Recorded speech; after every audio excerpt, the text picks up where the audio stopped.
All right.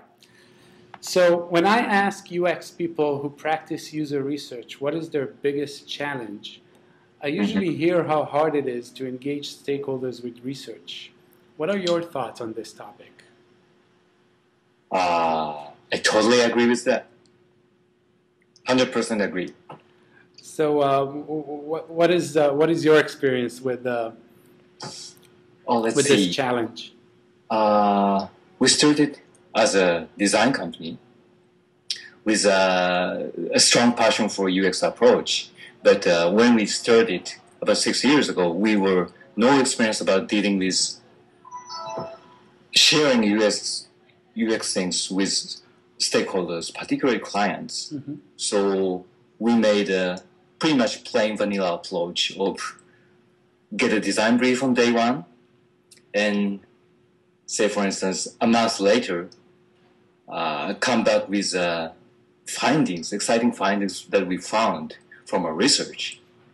And in those presentations, we talked about what we found, what we got excited during the whole process. And at the end, the client people were kind of like, hey, what you guys are talking about? So that's something what we learned, that the things that we understand from user research is hard to tell, hard to translate from one person to another. Mm-hmm. So that's what we learned. And what did you do about it? How did you overcome this? So we gradually started improving our process. The first thing we did was something that inviting client people to fieldworks, the actual observations, so that they can have the first-hand experience of what users tell and what users behave. Mm-hmm.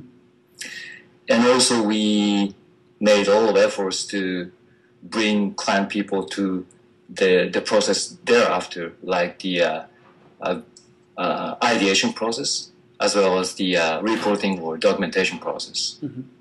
So at the end, for the last couple of years, we ended up pretty much working with clients throughout the entire design process. Okay. All right. I'm hearing from UX practitioners who work in agencies or consultancies, as well as from self-employed ones, that research is usually the first thing to make it out of a design project after a client sees a project proposal. How do you position user research to your stakeholders to prevent this from happening? Oh, okay. I think we have a good pitch about that.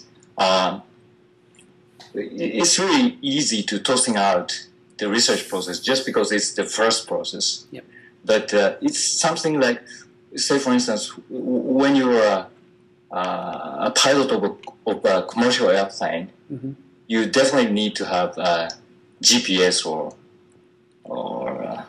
something that navigates you throughout the process, right? Mm-hmm.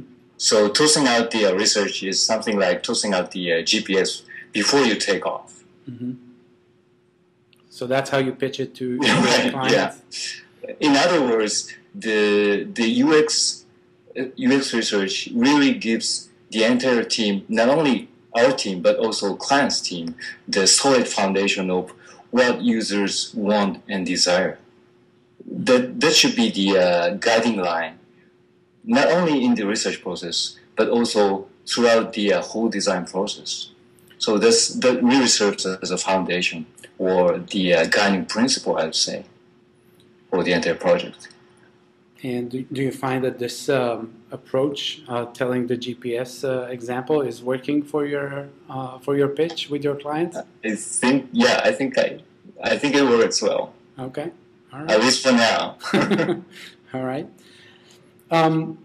Imagine an in-house UX researcher who's always trying to identify opportunities for impactful research. What would you recommend they do to better identify such opportunities? Well, with that regard, I recommend that a research question that challenge your norms or standards in your organization would always serve something impactful within your organization. And with the saying, what I have in mind is a recent project with one of our clients. The project is something to do with the dentures. And what we found interesting in the entire design process was there are a lot of jargons the organization uses within their team. Things like food occlusion. I think it's weird, even in English, to say that food occlusion is happening or this is food occlusion. But those jargons are so commonly used that they somehow serve for the client people to sort of stop thinking about users and starting their own thought or their established thoughts within their organization. So to challenge those jargons or standardized thinking is one of the greatest opportunities for user research. All right.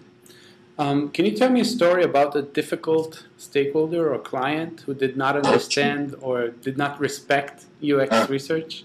And you don't have to mention any names. I know. Clients. Well, luckily, I don't have any. I have no one who comes up in my mind is related to the not understanding the value of UX research. And this is partly because the landscape of professional in Japan is somehow different from what you guys have in the United States. Because, as you may know, the practice in UX or the UX research is relatively new in Japan. And therefore, the client people who are approaching to us is more or less knowledgeable about this practice. So how can I say that we are in the sort of before dawn stage of UX design here? That's very interesting. So you're saying that I can understand that they're coming to you and they're asking for research, so there is no problem of convincing them that research is needed. Exactly. Do you have any issues with clients that, okay, they want research, but when you tell them what you plan to do, they don't understand it or they challenge it? Well, a classic example of, I'd say, misunderstanding is that some client people understand UX research as very objective tool. Objective means that, say, for instance, following the previous example, when you are making denture care products and your concern is food occlusion, and then you need to meet people to understand food occlusion. But our standpoint is that the true value of user research is to understand users' landscape, not a particular subject from the manufacturer's viewpoint. So that's where a slight misunderstanding quite often happens. I see. Many UX practitioners are always looking for creative deliverables that engage their stakeholders with research findings. Right. What are some deliverables that you found to be working well for you? A book. What do you mean by a book? I should not be laughing at. That's okay. Again, it is very difficult for UX researchers to get client people equally excited about our findings and our learnings. So one of the things we found very useful in the entire design process is to, at the very end of the design process, client people and we collaboratively create a documentation, which we happen to call a book, to summarize and in the same time reflect on the project or the achievement we collectively done. So that's what we call a book. And what does the book contain? The whole deliverables from the following your instructions. This is an example. Okay, thank you. A book. So this is very much a sequential documentation of the entire design project. So this example is about making a bank branch, a retail bank branch. And what we did at the end was a very classic design project of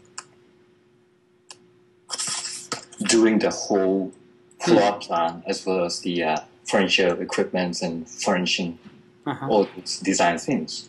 But in the middle, we have a huge design research process. And what we did was that oftentimes not only the bank retails designs as well as the whole retail space design was done without the understanding of users.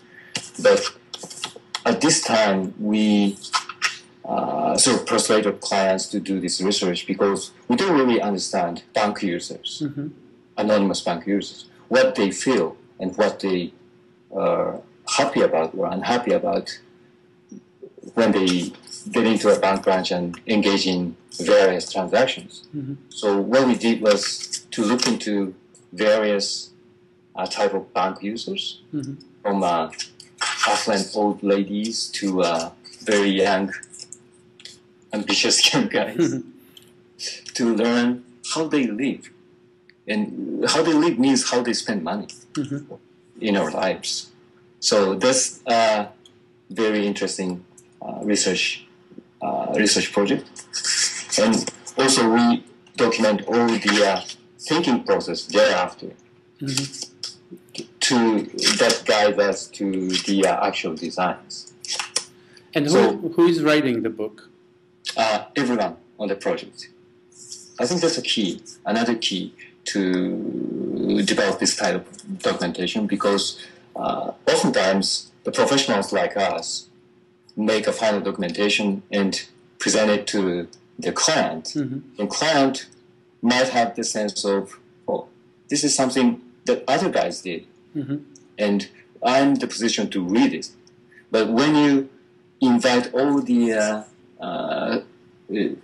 project team members, including clients people, to actually write and sometimes draw the sketches or make the photographs, then that makes the client people really engage into their achievements.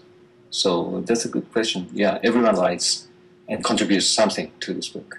And how do you deal with, let's call it, different levels of writing abilities of different people? What if the people that you want them to write parts of the book are not very good writers? First off, we at Infield Design are not professional writers. It's the beginning.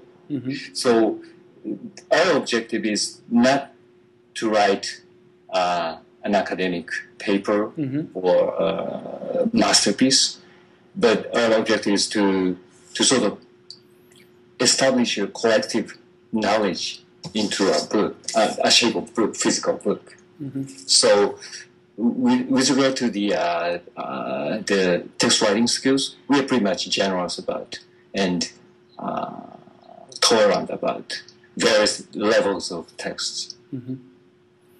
So of course we made an obvious mistakes, like the spelling in English, but otherwise we don't care a lot about the language. And if people are wondering, what is a good or a typical project that you write a book for? Does every project is entitled for a book? I do think so. Even a small project with quick user observations. I bring another. This is a very handy, very slim, 30-page documents. Okay. And this only includes the research process. This doesn't include any ideation or actual package design development. But it really shows things like the very first-handedly wrote post-its or the panels from the user observations, and just keeping those things tidy in a physical shape is very useful, very useful for after use. So this can be a reference book for all the project members for the afterward process like ideation and design. Okay. One more question, last question about the book. You mentioned that it's important that it's a physical object. Right. Why can't I just, prepare a book but send a PDF to follow research instead of making the effort and printing a book? Actually, we ended up doing a lot of those things. Like, say for instance, we worked with an international team. Then we ended up sending the PDF files. But still, a book, the real shape book, serves better, I believe, because just because it's handy, you can always bring it around. Well, iPhones and Kindles are all great. I totally agree with that. But still, the crispness of the images or the ease of browse, just in a minute, is very, very, I think. All right. Sorry, last question. Yes. How can UX practitioners tell if their stakeholders, if their clients are bought into research? Question. How can they know if it's working? That's a difficult question. Yeah, that's something I'm still thinking about. But well, first off, we Japanese are all people in ambiguous world. So we don't really establish our goals or the clarifications to evaluate our goals. So it's really hard to tell. But say, for instance, the very honest appreciation from client people. There are words like, "We really love this process," or the words like, "We really learned." I think we really learned from this process. Might be really rewarding for us. This somehow tells us that our process is worthwhile for clients. I see. Okay, that's it. Thank you very